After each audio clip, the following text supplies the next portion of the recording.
What's up, pilgrims? Today, just like every day, we're talking horses.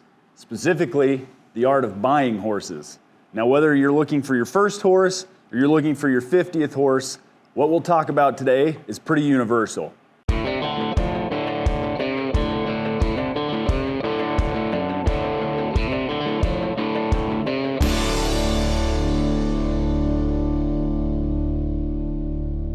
Tip number one is a shout out to my homeboy, Steven Covey, 7 Habits of Highly Effective People. If you've not read it, it should be on your list. Habit number one, or tip number one, is begin with the end in mind. There are 2 questions when you're thinking about beginning with the end in mind you should answer with your horse. Number 1, who's the horse for? Number 2, what are you going to use it for? Now, there's an inverse relationship with the experience of the rider and the experience of the horse, meaning the less experience that you have as a rider, the more experience you should be looking for in a horse. And then, as you get more experienced, you can start to look for horses that are a little bit less seasoned. Second component of this is, what are you going to be using it for? Now, this might seem obvious, right? If we're roping, cutting, team penning, if we just wanted to be doing some arena work, it's important that you look for breeding and experience in a horse that is in the discipline you're going to be involved in. Second tip, be realistic about your budget. The reality is the more experienced a horse is, the more expensive that horse is going to be. So if you're just getting into this for the first time, your first horse might be the most expensive one that you buy. Remember, the price of horses goes up just like everything else.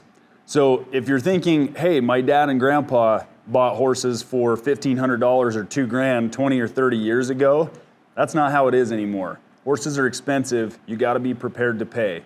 Tip number 3, a good horse doesn't come in a bad color. I'm going to say that again. A good horse does not come in a bad color.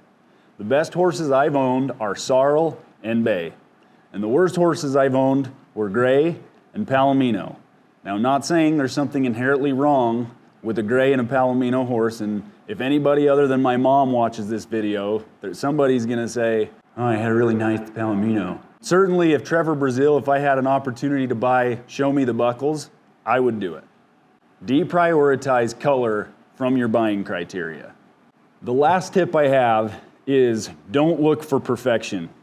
You know those guys that wander around and they're always looking for some perfect girl that's like super smart, super athletic, really pretty, really academic. That might be great and she might exist, but the reality is she's probably not going to want to date you. Horses are kind of the same way. The best horse I own is kind of a psychopath on the ground, but I can rope on him, I can start colts with him, I can brand on him all day, and then my 7-year-old can take him just about anywhere. The other point that I have to make here is the vet check. Now, soundness, you hear a lot of people talk about soundness with horses. Soundness is essentially referring to what kind of physical condition the horse is in. A horse is not either sound or unsound. It's really a spectrum. So certainly stay away from horses that have navicular and ring bone, some of those other problems. But any horse with a good amount of mileage that's experienced and seasoned is probably not going to pass a vet check with flying colors. That concludes our 4 tips for buying horses today. If you have any questions, you can look us up on Instagram on Stonefield Horses, or you can comment in the chat below. Please like and subscribe for more content on horses. Adios.